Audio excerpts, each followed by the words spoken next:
saya hormati dan saya banggakan. Alhamdulillah bersyukur pada Nabi pada siang ini kita dapat berkumpul dalam agenda diseminasi budaya positif atau disiplin positif.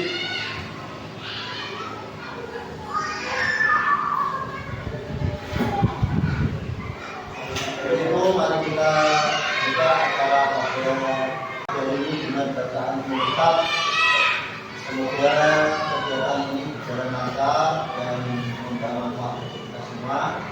Lahirnya yang solehah al-fatihah.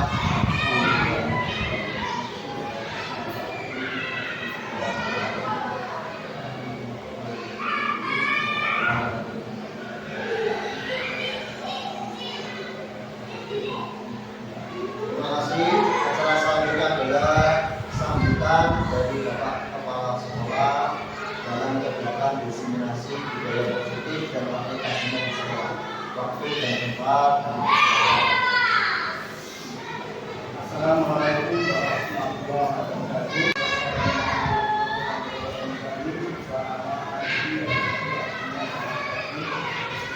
Dan kami berterima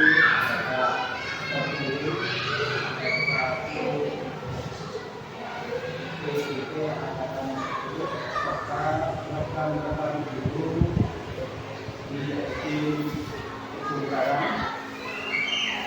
Karena pada hari ini kita sedang kegiatan Ramadan hingga pada hari yang baik ini kita dapat bersama mengajarkan diseminasi tentang budaya positif yang akan disampaikan oleh Bapak ini. Dan sebenarnya adalah yang dari kita yang bisa menjadikan sahabat yang karena itu dulu sekalian nanti ini Bapak sendiri selaku PDG Angkatan Sendiri pada hari ini akan melaksanakan diseminasi tentang budaya positif dan aplikasinya di sekolah. Terima kasih pada Bapak Ibu sekalian. Nanti tolong Bapak Ibu bisa mengikuti pelaksanaan diseminasi ini dari awal sampai akhir, sehingga nanti apa yang sudah disampaikan Bapak Ibu bisa berlangsung dengan baik.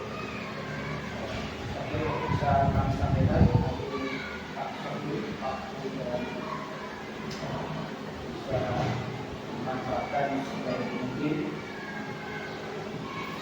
dan harapan dari kami bahwa apa yang disampaikan nanti ini bisa dikeluarkan di kelas-kelas yang lain, sehingga akan menjadikan suatu budaya positif seperti yang hari ini disampaikan oleh Bapak Sobi. Itu saja yang bisa kami sampaikan.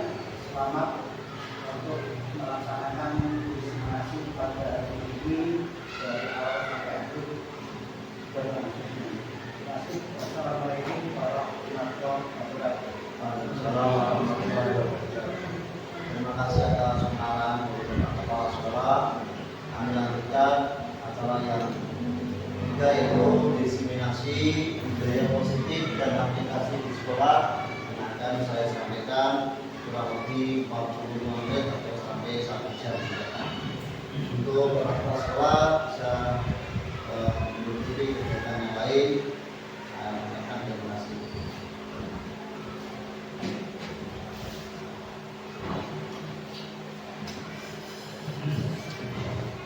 Assalamualaikum warahmatullahi wabarakatuh. Waalaikumsalam. Pada pagi hari ini saya akan memaparkan, mensosialisasikan, diseminasikan budaya positif yang saya peroleh dari pendidikan guru pembela. Saya sendiri masih belajar. Mari kita sama-sama belajar. Pada modul kali ini saya mendapatkan tugas untuk mendiseminasikan pada Bapak Guru terkait dengan budaya positif di sekolah. Sebelum saya lanjutkan, Bapak Ibu Guru tentu tahu apa itu budaya positif. Biasanya kalau di sekolah itu ada tata tertib sekolah, tapi sekarang nanti ada perubahan, mungkin ada perubahan dari pola pikir. Mari kita simak dan kita pelajari bersama. Pertama, coba diberikan konsep inti budaya positif itu, konsep intinya dari perubahan paradigma belajar murid. Kalau dulu itu belajarnya itu konsentrasi murid pada guru, tapi sekarang nanti selama pembelajaran CGP menganut atau mengikuti konsep dari Dr. Dewantara, murid adalah pusat dari pembelajaran. Jadi kalau dulu saya belajar itu guru langsung sentral memberi materi. Dengan adanya perubahan paradigma baru, murid ini diajarkan untuk berpikir. Dulu setelah berpikir nanti didorong untuk menemukan konsepnya. Ini yang pertama. Yang kedua adalah konsep disiplin positif. Konsep disiplin positif ini berawal dari aturan nanti. Nanti kita bahas satu persatu. Yang berikutnya adalah nilai kebajikan. Nilai-nilai kebaikan, kebajikan atau kebaikan. Konsep berikutnya adalah kebutuhan dasar manusia. Yang kelima, motivasi perilaku manusia. Yang keenam, posisi kontrol guru. Yang ketujuh, keyakinan kelas. Dan yang kedelapan, segitiga restitusi. Ini tentunya Bapak Ibu Guru ngomong bahasa atau istilah yang janggal, nanti kita bahas di sini. Ini mungkin yang jarang didengar ini ya, segitiga restitusi itu apa? Restitusi. Terus ada lagi ini keyakinan kelas itu apa? Mari kita belajar bersama. Kita lanjutkan ke sesi berikutnya. Pembelajaran dengan paradigma baru. Pembelajaran dengan paradigma baru merupakan pembelajaran yang dirancang berdasarkan prinsip pembelajaran berdiferensiasi. Artinya murid ini tidak dicekoki materi saja, terus dia memuskan masalahnya belakang, tapi murid ini diajak menemukan masalah atau menemukan konsepnya sendiri. Diferensiasi. Terus dalam diferensiasi ini, guru diarahkan untuk menghamba pada murid. Dan menghamba itu artinya menuntun. Jadi murid tidak dijoki materi terus, tapi anak ini cenderung kalau senang nulis, senang tulis. Nah, itu bagaimana caranya guru ini menuntun anak itu menuju budaya yang baik. Sekolah belum nulis ini misalnya ini bakatnya apa dikembangkan. Ini lewat menuntun. Jadi semua anak tidak memiliki bakat yang sama. Ini konsep dari Dr. Dewantara. Sehingga pada sesuai kebutuhannya berdasarkan pengembangan teori psikologi modern untuk mewujudkan profil pelajar Pancasila. Coba dikit Mbak, satu. Miskonsepsi tentang teori kontrol. Nah, ini saya sendiri masih belajar, Mari kita belajar bersama ini. Ilusi guru mengontrol murid. Murid kudune karo guru. Kowe kudune ngene, orang ini salah. Ini kan mengontrol. Yang kedua, ilusi bahwa semua penguatan positif efektif dan bermanfaat. Yang disampaikan guru itu bermanfaat kabeh pada anak. Ini yang kedua. Yang ketiga, ilusi bahwa kritik dan membuat rasa bersalah mampu menguatkan karakter. Anak salah langsung di sini nih, itu bisa menguatkan karakter. Yang keempat, ilusi bahwa orang dewasa berhak memaksa di bawahnya. Jadi maksud orang dewasa itu bisa ngatur yang kecil. Ini miskonsepsi tentang teori kontrol. Kita lanjutkan.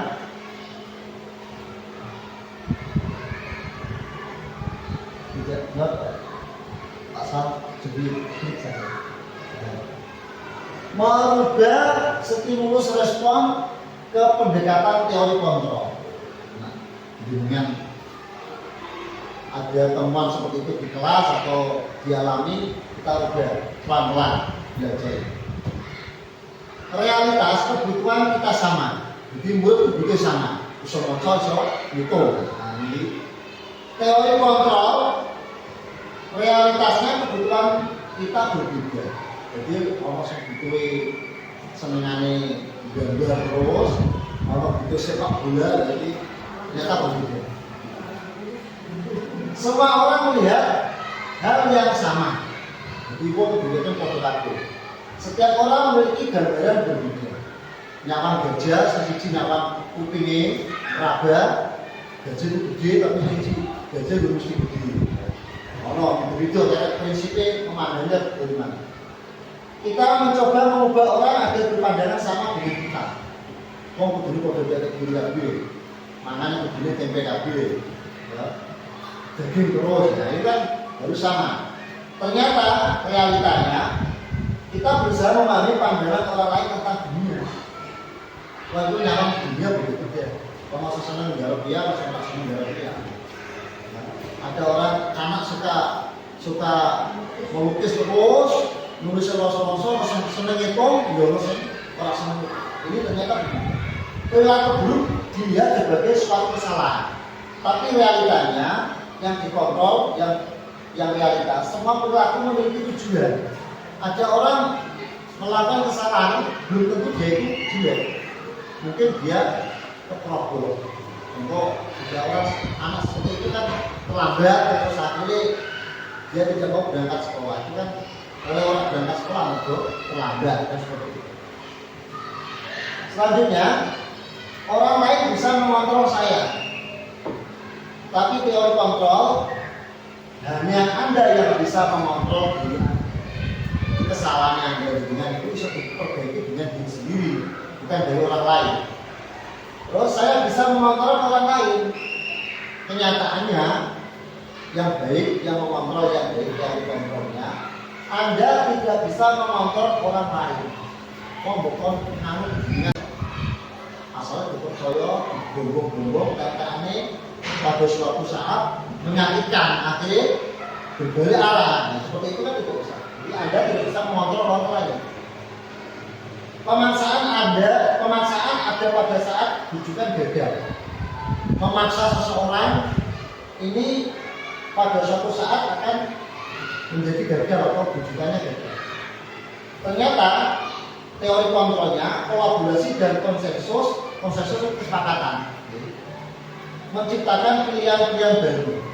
Nah, kekurangannya duit, apa istilahnya kegagalan dari siswa dalam belajar itu ya kesepakatan. Selanjutnya, model berpikir menang atau kalah. Teori kontrolnya model berpikir menang, orang kalah. Menang kan? Lanjutnya Pak. Nah, sekarang kita masuk disiplin positif. Disiplin positif itu berawal dari kata disiplina yang berarti belajar. Jadi mau didisiplinkan itu belajar untuk baik Disiplin mengacu pada disiplin diri yang memiliki tanggung jawab terhadap apa yang dilakukannya berdasarkan nilai-nilai yang diyakini. Ini nanti bisa perhatikan atau disiplin positif merupakan salah satu cara penerapan disiplin yang bertujuan untuk menumbuhkan kesadaran beserta memberdayakan murid tanpa imbalan. Orang DKI hadiah. Nah, kelas TK itu kan nilainya bagus, dikit bintang 3. Nah, orang pakai bagus masih berkembang bintang 2 kan imbalan termasuk. Atau dikit permen. Nah, ada zaman dulu itu saya pembelajaran 13 nih. Itu ada istilah DKI stimulus dengan hadiah gitu. Ternyata dalam konsep yang baru ini hadiah ini justru tidak mendidik yang bagus. Nanti kita pelajari hadiah itu dampaknya apa. Yang kedua, ancaman atau hukuman. Ono salah masih sabut. Saya sendiri ya sering kelas ngajar kelas 6 salah sedikit apa pukul supaya dia beri sanksi seperti itu. Tapi itu budaya atau pemikiran yang salah. Dengan ancaman atau hukuman bisa merubah seseorang itu. Kesimpulannya, sebagai pendidik, tujuan kita adalah menciptakan murid yang memiliki disiplin diri, sehingga mereka berperilaku mengacu pada nilai-nilai kebajikan yang universal, umum, dan memiliki motivasi intrinsik dari dalam perubahan perilaku ke arah yang lebih baik. Dia itu merubahnya dari dalam, pelan-pelan, dengan suri teladan gurunya, dengan suri teladan orang tua, lingkungan. Kendala kita itu di lingkungan. Nah, jadi lanjutnya Pak. Nilai-nilai kebajikan.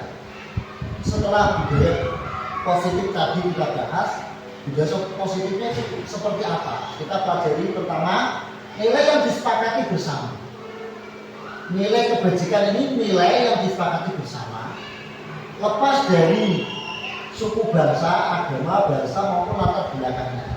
Jadi sebelum kita membuat tata tertib sekolah, visi misi itu kita menentukan yang hal yang baik-baik atau kebajikan di sekolah kita itu. Ini nanti hasilnya ada pembentukan guru-guru dan kepala sekolah dalam merumuskan visi misi dan merancang kebajikan yang ada di sekolah kita itu apa. Ini yang pembelajaran yang baru. Contoh nilai kebajikan institusi atau lembaga. Pertama, mengacu pada profil pelajar Pancasila. Pertama, beriman dan bertakwa kepada Tuhan Yang Maha Esa dan berakhlak mulia, berkebinekaan tunggal, gotong royong, mandiri, kreatif, dan bernalar kritis. Ini profil pelajar Pancasila. Kita masuk ke IPO, Primary Youth Program, PYP. Ini menyampaikan nilai kebajikan itu toleransi, rasa hormat, integritas ini kesetiaan, mandiri, antusias, empati, keingintahuan, kreativitas, kerjasama, percaya diri, dan komitmen tanggung jawab. Ini yang menurut Ibu. Selanjutnya nilai keterampilan atau nilai keterampilan hidup. Dapat dipercaya, lurus hati, pendengar yang aktif, tidak merendah, tidak merendahkan orang lain dan memberikan yang terbaik dari diri. Ini nilai keterampilan hidup. Lanjutnya, setelah kita mempelajari nilai keterampilan hidup, kita masuk ke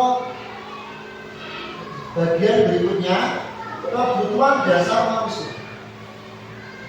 Kebutuhan dasar manusia adalah segala sesuatu yang dilakukan setiap manusia, tentu untuk mendapatkan apa yang diinginkan. Seluruh tindakan yang dilakukan memiliki tujuan tertentu, dan semua usaha terbaik yang dilakukan adalah dalam rangka agar kebutuhan dasar terpenuhi dengan baik. Setiap orang memiliki kebutuhan dasar. Ini lanjutnya Pak, kita bahas yang berikutnya. Ini ada 5 kebutuhan dasar manusia. 1, bertahan hidup. Ini meliputi kebutuhan pokok, primer dan sekunder. Primer itu sandang, pangan, papan, ya. Ada 3 kebutuhan kalau dalam ilmu sosial IPS yang zaman dulu ada 3, primer, sekunder, tersier. Tapi sekarang ada 5 kebutuhan yang dijabarkan dari pengetahuan yang baru ini, yaitu bertahan hidup. Ini meliputi makan, kebutuhan makan, kebutuhan berlindung, tempat tinggal, dan kebutuhan ini apa? Yang satunya. Ini yang dulu.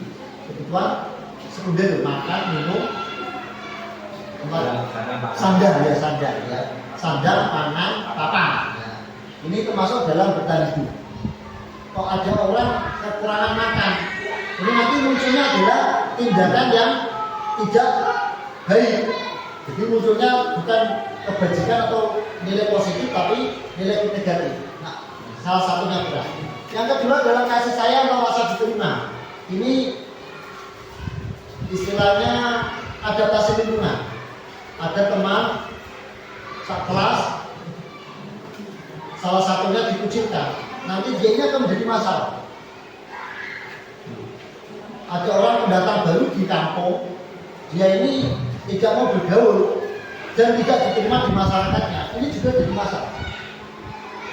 Ini kebutuhan kasih sayang dan rasa diterima. Ini dalam sekolah itu adalah murid. Murid ini ingin dikasih sayangi guru, teman, dan lingkungan. Selanjutnya penguasaan.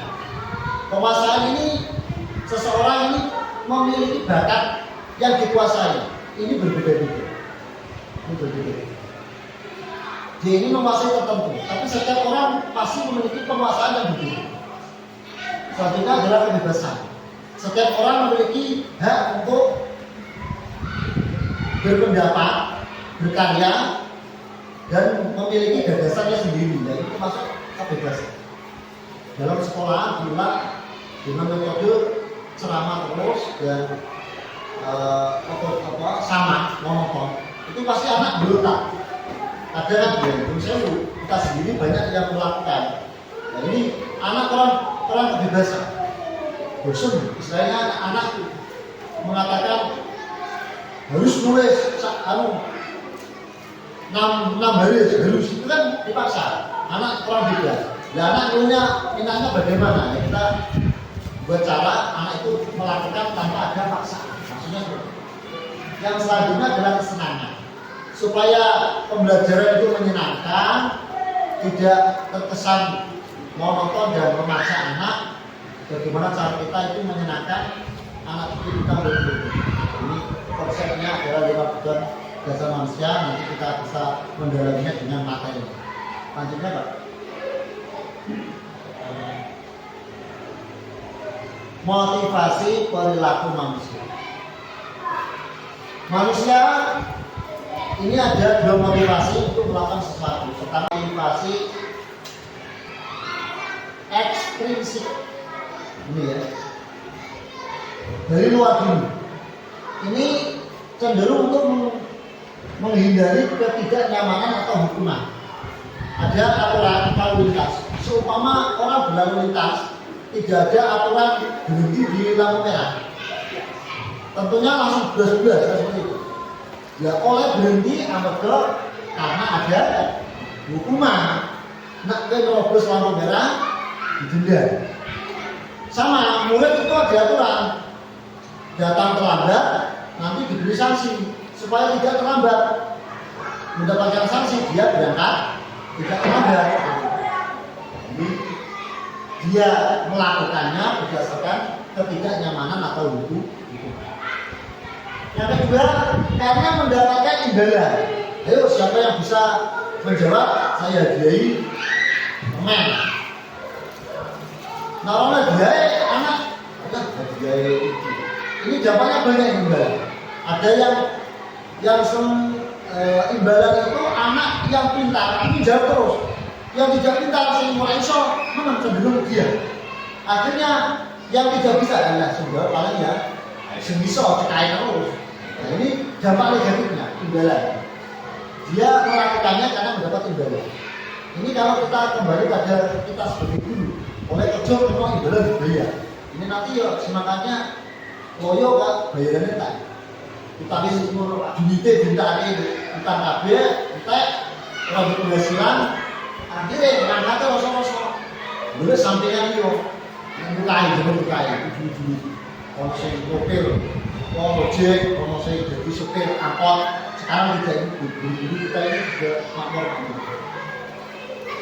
Yang selanjutnya adalah motivasi yang kedua, motivasinya dari dalam, intrinsik, untuk menjadi orang yang mereka inginkan dan menghargai diri sendiri dengan nilai yang mereka percaya. Jadi dia melakukan itu nilai ta'ala. Guru mulanya nilai ta'ala, mulang itu. Nilai rezeki anak bucu juga. Ono kepalanya yo monggo, ono kepalanya monggo. Diawasi orang pokok ada ini nilai ta'ala. Murid, nah duwe cita-cita, duwe niat, duwe ilmu, orang dikon sinau masih sinau. Nah caranya itu udah bagaimana? Nah itu kita. Lanjut Pak. Gimana seperti itu kok? Saya ini menyampaikan materi. Kita belajar bersama. Kita bahas pertama hukuman tadi. Tadi kan ada hukuman. Orang tersebut melakukan hal itu karena tidak nyaman karena ada hukuman. Tidak. Hukuman itu modelnya bagaimana? Tidak terencana tiba-tiba ada anak terlambat. Mau ngajar dengar? Ya. Padahal orang aturan nak terlambat, ngatur dengar berarti itu hukuman. Atau menyakitkan orang yang dihukum, itu namanya hukuman. Murid tidak tahu apa-apa yang akan terjadi atau tidak dilibatkan oleh gawe aturan orang dilibatkan anak. Ini termasuk hukuman. Bersifat satu arah. Sing dihukum ratu.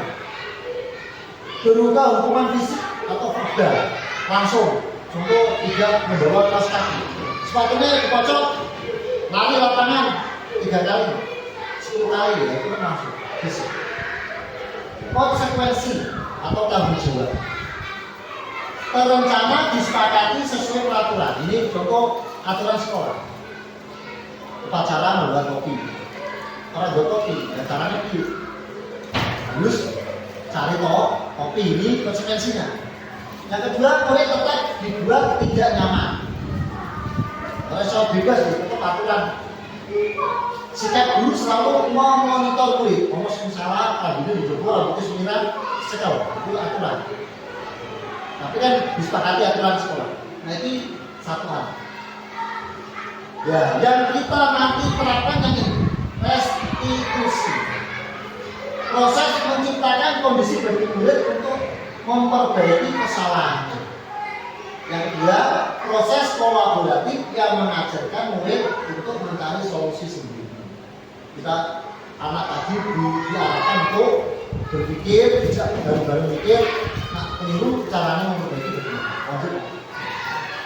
Sekarang kita lanjut ke 5 posisi kontrol guru. Pertama, guru ini sering melaksanakan 5 ini apa tidak? Kita nanti mengaca pada diri kita sendiri. Pertama adalah kontrol guru untuk menjadi disiplin, menjadi baik, menjadi bertingkah laku baik ini. Pertama mendukung. Kalau saya pelajaran PR keluar, ini termasuk mendukung. Karena tidak ada aturan, kita harus beri aturan. Ini beda lah kalau ada aturan. Atau pulang. Masalah itu pelajaran ini kita bercermin pada diri kita sendiri. Yang kedua, membuat merasa bersalah. Uwe aja sebenarnya dosa. Yang ketiga adalah sebagai teman, didekati, dirayu, dibujuk, terus memantau, dipantau sih salah apa, kenapa dia salah, ada apa yang menyebabkan dia. Yang kelima ini mencatat teman memantau. Manajer ini meliputi teman terus memantau. Tugasnya ini ditanggung manajer. Nah, Maksudnya apa? Contohnya, contoh penerapan 5 posisi kontrol guru dalam kasus setelah tidak memakai atribut lengkap saat upacara bendera. Ini yang guru pembutuh hormat pada bendera 1 jam. Ini kan hukumannya anak justru hormat 1 jam. Kesel. Kan orang hukumannya ini menyakitkan anaknya. Ini pasti pembutuh. Karena ada soal dalam penerapan JST itu soalnya seperti ini. Kok sifatnya menghukum, berarti dia itu salah. Nilainya salah. Tapi kok pendekatannya halus, nilainya enggak. Selanjutnya pembuat merasa bersalah. Berapa kali ibu bapak harus memberitahu kamu selalu saja mengecewakan. Ini kan anak saya bersalah. Lanjut ya.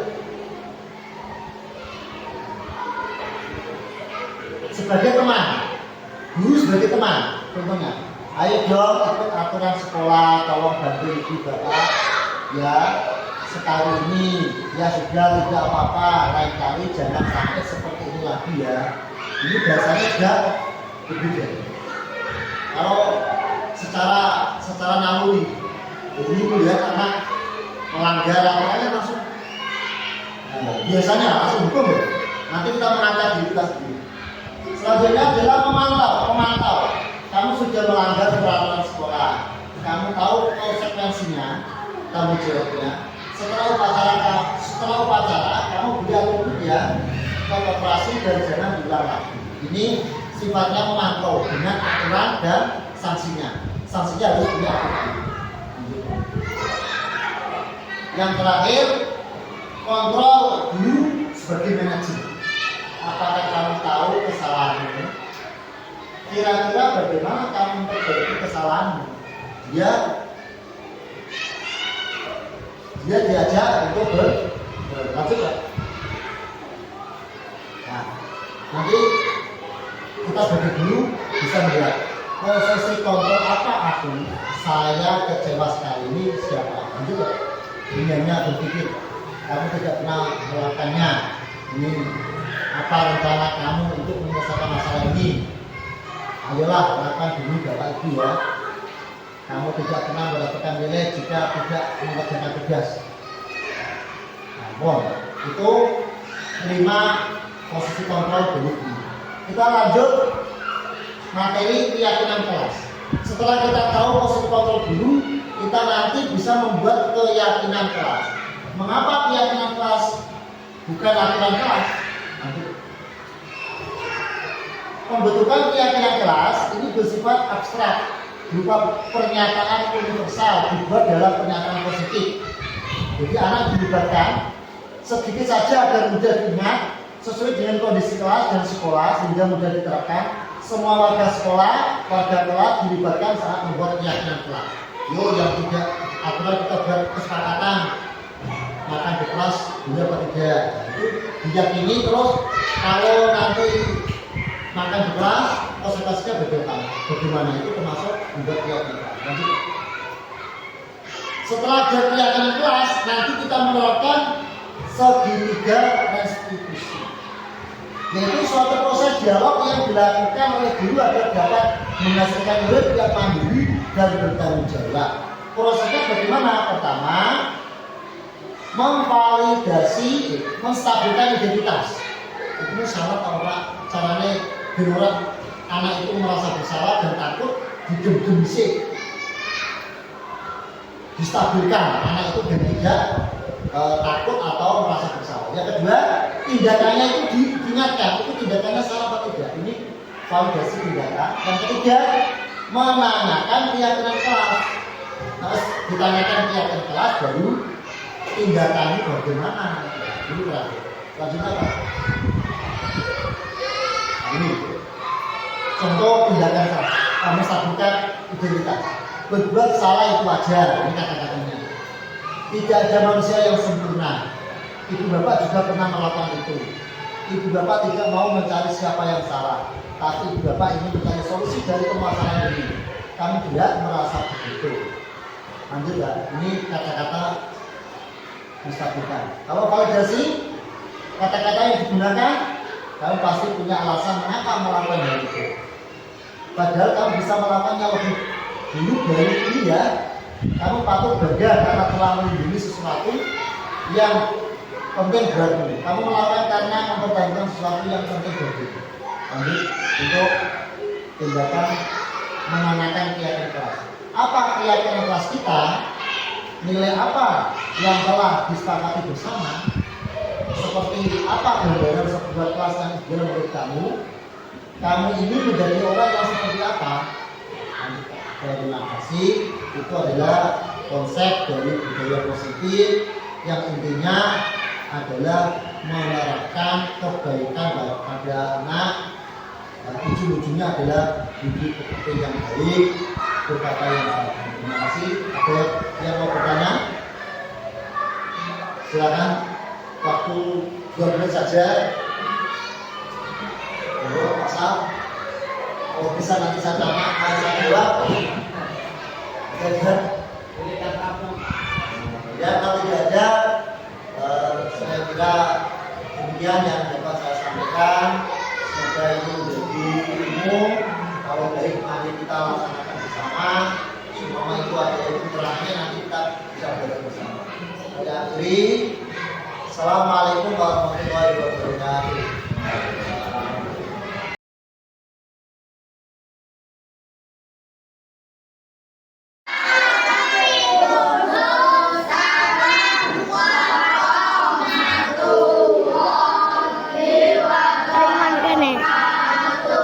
Apa kabar? Baik. Minta satu kali tepuk A.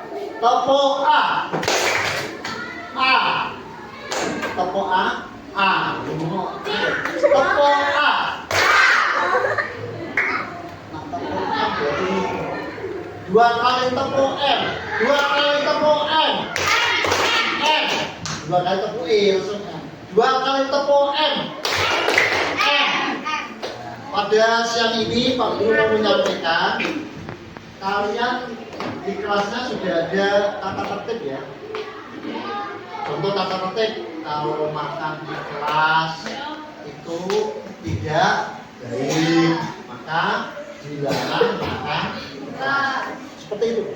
Tidak boleh nyontek, harus mengerjakan tiket. Nah, ini saya bacakan. Classroom rule, aturan kelas.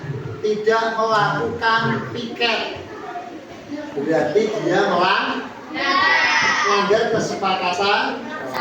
Pada hari ini nanti Pak Guru minta nanti kita buat kelompok 3 kelompok.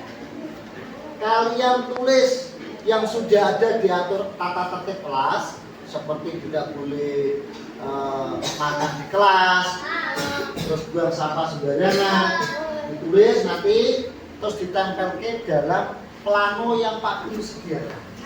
Ada nempel, ditempel ya. Nanti satu kelompok saya beri satu kertas ini ya. Terus nanti saya sertakan link, spidol dan kertas yang mau ditempel. Gitu. Aturan kelas silakan dirapatkan, diskusikan dengan teman yang baik. Contoh yang baik, tidak berbicara saat pelajaran. Baik tak Bu? Baik. Nak berbicara saat pelajaran? Guru tidak ada. Baik. Contoh, membuang sampah sembarangan. Baik apa jelek? Jelek. Berarti aturannya tidak membuang sampah sembarangan. Seperti itu. Silakan nanti didiskusikan. Saya beri waktu 10 menit untuk berdiskusi dengan temannya, terus ditempelkan dalam kertas. Itu ya. Sudah paham tugasnya? Kita hari ini kita buat kesepakatan kelas bersama-sama. Setelah dibuat nanti saya bacakan bersama temannya maju. Kita bahas itu baik itu ya. 7 orang ya. 7. Jadi ini nanti kelompok satu sini ya. Yang dua itu sudah kita dia biasa sekalian. Ayo, kita lihat. Sudah